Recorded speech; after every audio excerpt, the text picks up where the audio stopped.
The diagnosis came in March. Stage 3 ovarian cancer.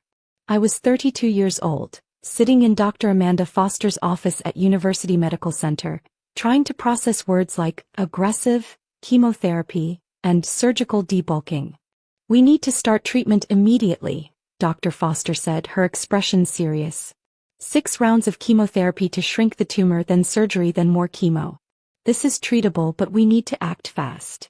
My sister's wedding is in June. I'm the maid of honor." Dr. Foster paused. "June is 3 months away.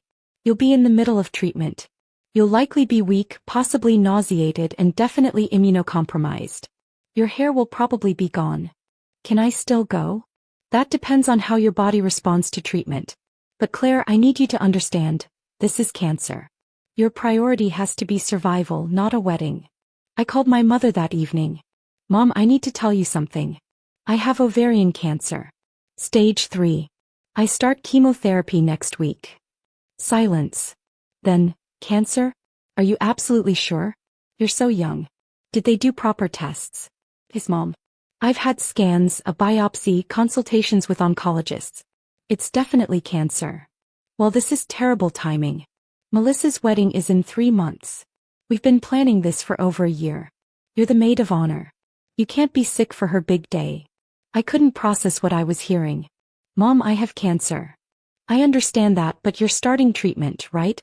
So you'll be better by June. Just make sure you schedule your treatments so they don't interfere with the wedding activities. Melissa has dress fittings, the bachelorette party, rehearsal dinner. You can't miss any of it. The chemotherapy will make me very sick. I might not be able to." "Claire, don't be negative. You have to stay positive. If you think you're going to be sick, you will be sick. Just decide that you're going to be fine for Melissa's wedding and your body will respond. That's not how cancer works." "Well, don't tell Melissa yet. She's already stressed about the wedding planning.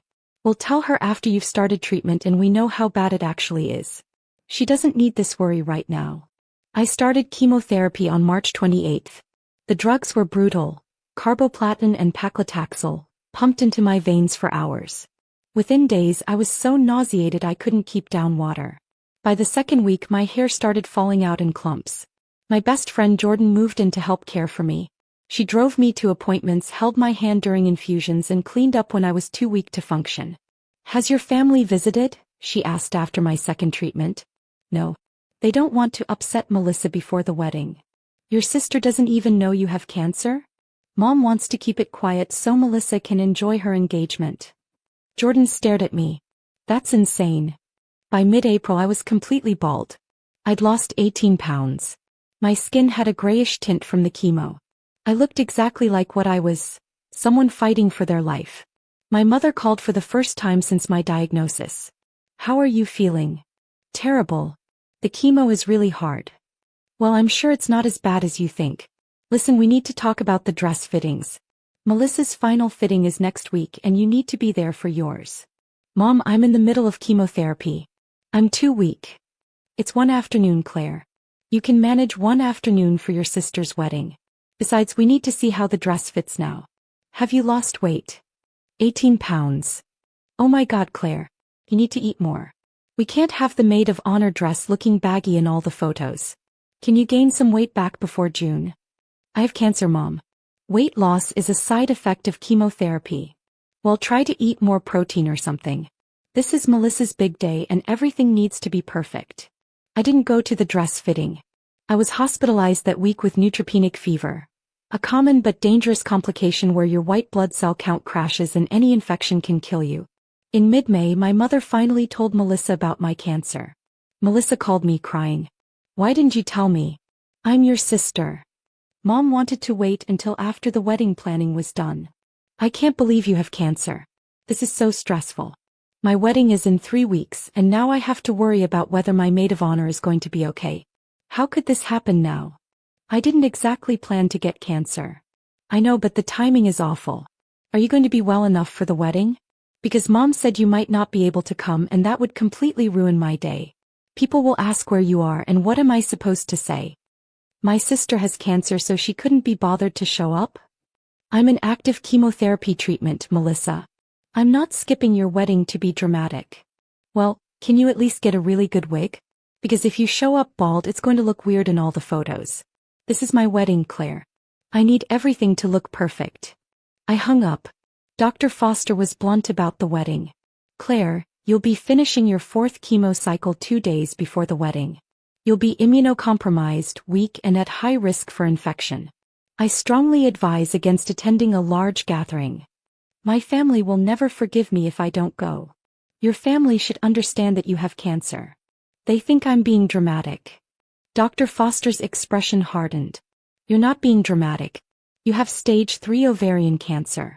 You're fighting for your life. Anyone who doesn't understand that doesn't deserve your energy. But I went to the wedding anyway. I wore a wig that didn't quite match my original hair color.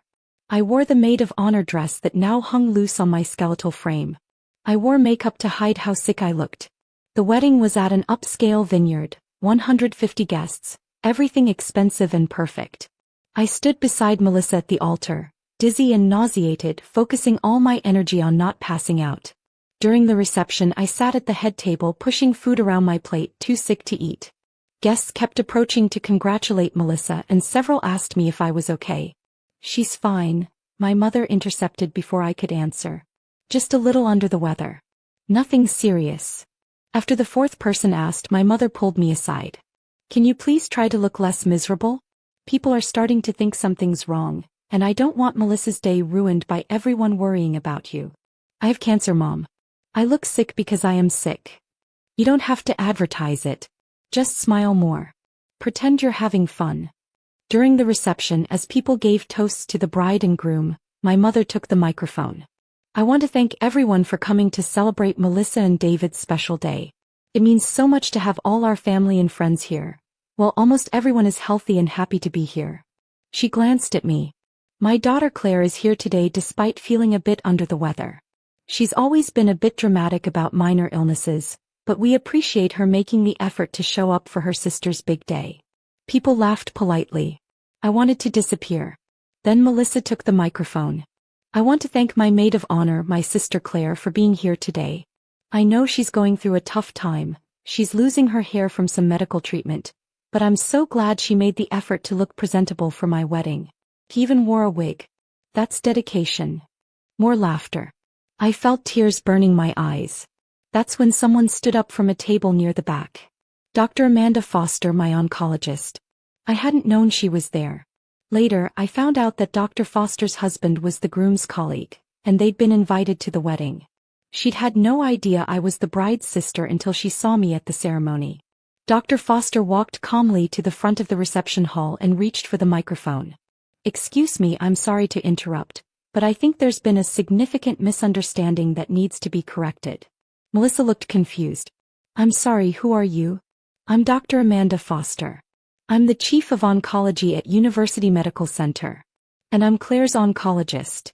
The room went completely silent. I couldn't help but overhear several comments tonight about Claire being dramatic, about minor illnesses and feeling under the weather. I think the guests here deserve to know the truth. Claire has stage 3 ovarian cancer. She's currently undergoing aggressive chemotherapy. Her 4th round was completed 2 days ago. She's not losing her hair from some medical treatment.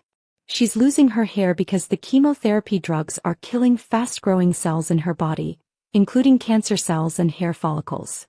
My mother's face went white. Melissa looked like she might faint. Dr. Foster continued, her voice clear and professional. Claire shouldn't be here tonight. Medically speaking, she should be home resting in a sterile environment. Her immune system is severely compromised. Being in this crowd puts her at serious risk for infections that could be fatal in her condition. But she came anyway because her family made her feel like her cancer was less important than this wedding. She turned to look directly at my mother.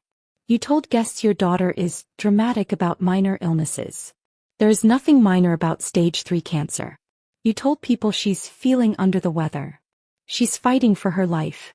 And you, she turned to Melissa, thanked her for making the effort to look presentable, as if wearing a wig to hide chemotherapy-induced hair loss is some kind of cosmetic choice rather than a desperate attempt to look normal while her body is being poisoned to kill cancer. The room was so quiet you could hear breathing. I've been an oncologist for 20 years, Dr. Foster continued. I've seen a lot of cancer patients. Most of them have families who drop everything to support them, who sit with them during chemo infusions, who hold their hair while they vomit from the drugs, who celebrate every small victory in treatment. Claire has been going through this alone because her family thought a wedding was more important than her survival. She set the microphone down and walked back to her table. The room remained silent for several long seconds. Then people started whispering. Guests were staring at my mother and Melissa with expressions ranging from shock to disgust. Several people got up and came to me apologizing for not knowing, offering support. My mother's face was bright red. She grabbed my arm. "How could you let her do that? You've completely ruined Melissa's wedding." "I didn't know she was here. I didn't ask her to say anything. You've embarrassed this entire family. Everyone here thinks we're terrible people now." "You are terrible people," Jordan said, appearing beside me. "You've spent 3 months acting like Claire's cancer is an inconvenience to your wedding planning. Dr. Foster just told everyone the truth." Melissa was crying, mascara running down her face. "My wedding is ruined. Everyone's talking about Claire's cancer instead of my marriage. This was supposed to be my day." "Your sister has cancer," someone nearby said. "Maybe that's more important than your centerpieces." The wedding reception fell apart after that. Half the guests left early. The ones who stayed spent more time asking about my health than celebrating the bride and groom. The photographer got more pictures of guests talking to me than dancing. My mother and Melissa blamed me for making the wedding about my drama. They claimed I'd planned the whole thing to get attention.